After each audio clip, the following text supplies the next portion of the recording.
Chak. Chak take to go to let ken kakana. Chak pankin jan wada jeko to be show big a bomb. Mela ready ka chak. They show could deck a bomb.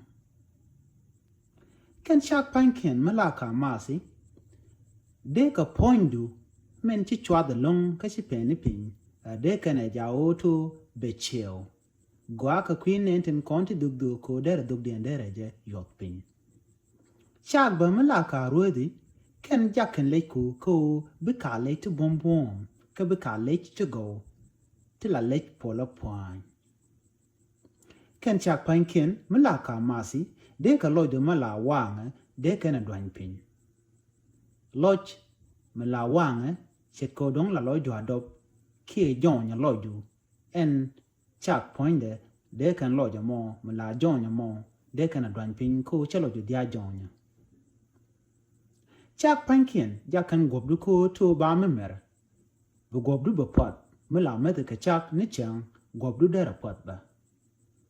Chak pankin mala ka masi ken pankin jaka jwe ko banan ka ji tuken jwe rar mala mete ka chak ni chang de ka jwe down the point you de kan jwe chak go ke long.